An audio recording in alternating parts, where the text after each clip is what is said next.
Hey there, it's Linda in Belize. If you haven't seen the Forbes top places to retire yet, you'll find that Belize is on that list. But is it truly the best place to retire? Let's find out. So why do some Americans decide to live abroad? Well, one of the things is high living expenses. Another thing is politics. That's a reason for both Americans and Canadians living outside of those countries. I'm not going to go through all 24 countries. What I'm going to focus on are the ones, first of all, that are close to the US and ones that I know realtors at. Because working for Keller Williams, I have agents that I can trust in all of these locations I'm going to go through. So let's start with Aruba, since the list is alphabetical. So this island, of course, is in the Caribbean, just like Belize is. And one of the things to note about it is the healthcare. It's actually noted as good. For gaining the right to stay, it's moderately easy, but somewhat pricey.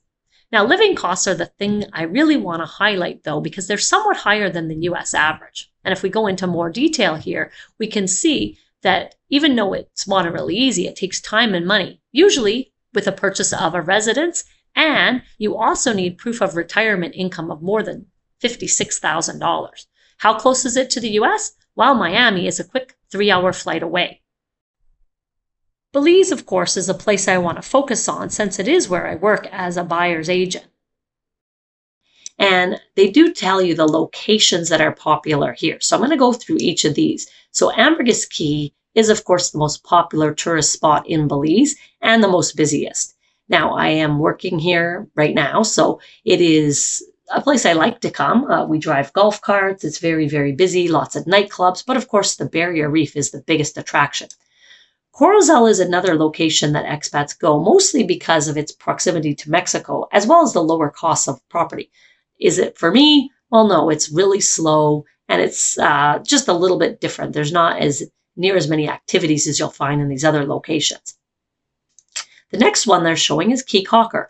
Well, that's about a half an hour water taxi away from here on Ambergris Caye, and I really like it. It's a really cute Caribbean town. I like it to visit, but I wouldn't live there personally, mostly just because of the dirt road. I went once during rainy season to get cocoa groomed, and there was huge puddles. And when you don't have golf carts or even paved road anywhere, it's a little bit tricky to get around. I was really worried about the mud, so I took a taxi, and it was actually a golf cart taxi, which was quite neat.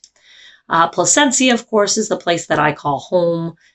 It is a peninsula, so it feels like an island, but it has proper roads and vehicles. Ambergris Caye, one thing I forgot to mention, is that right now there is a moratorium on new vehicles on the island, including golf carts. So getting a vehicle here, even though you need one, is really difficult. Now, what is one of the big reasons Americans come to Belize? Well, a big one is the living costs are considerably less than the US average, whereas Aruba that I showed wasn't. Now, is this always the case? A lot of people come here and say that's not true. Why? Well, depending how you live here, you could spend just as much, if not more, than you do in the US.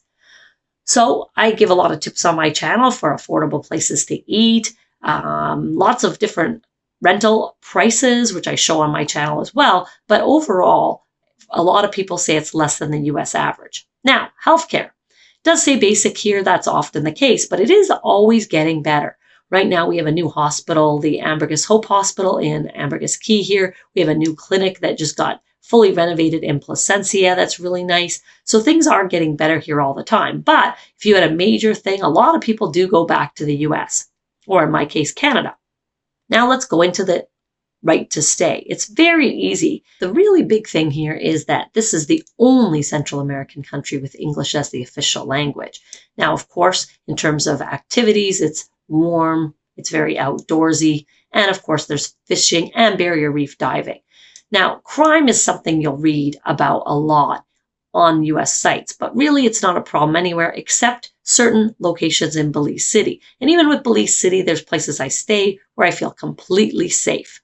Now, the healthcare that we already talked about, it's a lot better because of the fact that it's only a 2-hour plane ride to Houston. And then to talk about hurricanes, it says it could be a problem, but in reality, we just had Hurricane Beryl that was supposed to come here, but We have easy access to the inland part of Belize where this isn't an issue. So Belize actually moved the capital to Belmopan. And when Beryl was coming here, I actually just left San Pedro, Ambergris Caye, went down to Placencia, but I also had a backup plan if the hurricane was ever to hit Placencia because we have lots of locations we can go. Now let's get into the residency options. So one is the qualified retirement program. Now that is really for retired people not working. There is a separate permanent residence program where you're able to work. It's not the same as the QRP though. So for the QRP, you only need to show about $24,000 in annual income, which is really great. In some countries that we've seen or that we will see, it is a lot more than that. The other thing about Belize that's great is there is a tax exemption on income from outside the country. So that means it's a territorial tax system. In the US, you're taxed based on citizenship, and in Canada, based on residency. In Belize, unless you're making money here, you're not paying tax here. Of course, I have tons more information on my YouTube channel about Belize, so let's go on to other countries.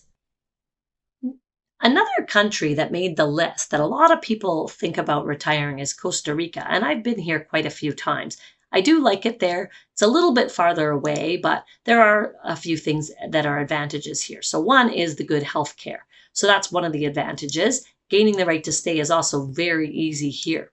Now, they do have really nice beaches. So there's broad beaches on 2 different oceans, lush scenery in between. And I've done both San Jose, which is the city, and also being on the beach. Now, living costs are generally less than the US. The crime rate is low and politics are stable. Flooding can be an issue, and it says healthcare in the larger cities is good and cheap, and you can join the public health system. Now, this is the thing that I noticed that was interesting. Knowledge of Spanish is helpful but not essential. I found when I was in San Jose, I was actually there to learn Spanish, and a lot of people really didn't speak good English. So this is one of the reasons I didn't consider Costa Rica. So how is the retirement? Well, a renewable retirement visa, it requires showing just $12,000 in yearly income. So that's pretty good. Now, one of the things on the tax side that's not as good is the US and Costa Rica do not have a tax treaty to avoid double tax. So that means if you had income in Costa Rica, you'd pay tax there, but you'd also pay it in the US. But Costa Rica does not tax the foreign income of retirees.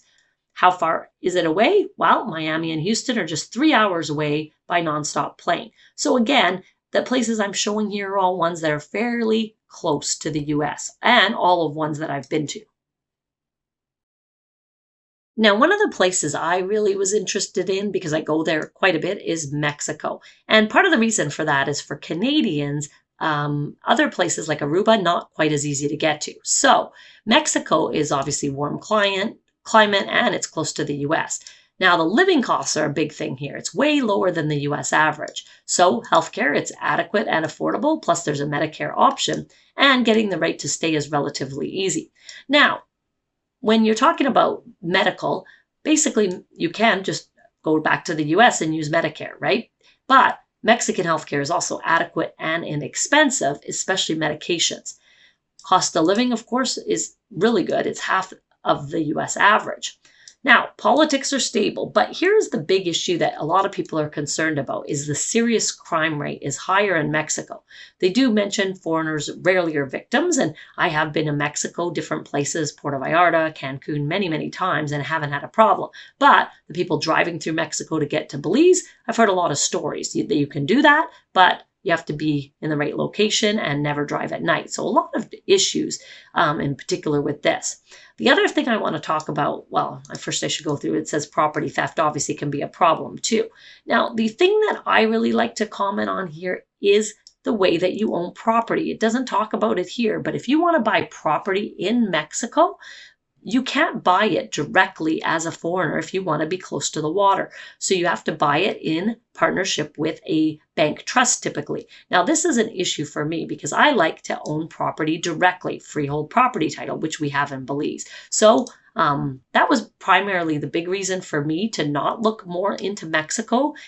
But the other thing is the fact of English. It is spoken, but it's not widely. Every single resort, shopping mall I've been to is great, but being pulled over by the cops, not the same. Also, if you have a contract, it's going to be in Spanish. And even if there's a translation, if there's a dispute, Spanish is the one that is looked at. Now, Panama is a place I've never been yet, but our company that I work for in Belize also does developments here. So I've heard a lot about it. And one of our team with Keller Williams Belize actually lives here also. Now, what they say about it that I really like, Florida without the big hurricanes. So living costs much lower than the US average. Healthcare is high quality and affordable, and the right to stay is very easy. So the thing for me is Panama is farther away, and especially from Canada where I'm from, it's hard to get to Panama in comparison to Belize. But what other things do they say here? Let's see. Crime rates are low, so that's important. Politics are stable. English is somewhat spoken. So again, that would be one of the biggest things that bring people to Belize, is that English is the official language. Now, in terms of natural hazards, the biggest thing is the flooding. So other things to talk about, plane trips back to the US are quick, and the locations people consider: Boquete, town in the highlands with a somewhat cooler climate, Panama City, Coronado on the Pacific coast, and the inland city of David. I also want to talk about Portugal because I've had clients that are considering either Belize or Portugal to retire. So what are the things about it? Well, there's good climate, low cost of living, and European culture. Now, when I went to Portugal, it was on a cruise, so I wouldn't say I've seen much of it, but it is, from what I've seen, a very beautiful country. So living costs here, much lower than the US average. Healthcare is good and affordable, and gaining the right to stay is relatively easy. Now, what are some of the advantages here and disadvantages? Well, in terms of crime, it's low. Politics are stable. Flooding can be an issue. Now, how is it working if you're a retiree? If you can show yearly income of about $14,000 for a couple, or a $550,000 investment, which can be in property. So usually people get what's called a renewable D7 residence visa here. And again, there is a tax treaty between the US and Portugal to avoid double taxation. Now, there is some nonstop plane service to the US, but this is the biggest challenge for many people. It's a lot farther away. So if you're having, a family, you're going to have grandkids soon, Portugal might be a little far to get back home quickly. There's been a ton of information I know already on this video, but if you want more, check out my website for the Overseas Investment Guide and more information about both Belize and Panama, because as I mentioned, the developer I work for has a ton of great information. One great place to find out information about international investing is the Real Estate Guys radio show. That's where I learned the most about Belize, including the Belize Discovery Tour. So what are the things I like best about Belize? Number 1, English is the official language. Number 2, it's close to the US with flights being added all the time. Number 3, the fact we have freehold property title and the laws are similar to both Canada and the US. Number 4, it's easy to stay here as an American or Canadian. You can stay, renew your visitor visa every 30 days for $100 US, and after you do that for 12 months without leaving more than 14 days, you can be a permanent resident of Belize. I hope this video has given you some ideas of where you might want to check out for retirement. And if you want the full Forbes list, check the description of the video. Also, please comment if you have a favorite place that you've checked out from the Forbes list.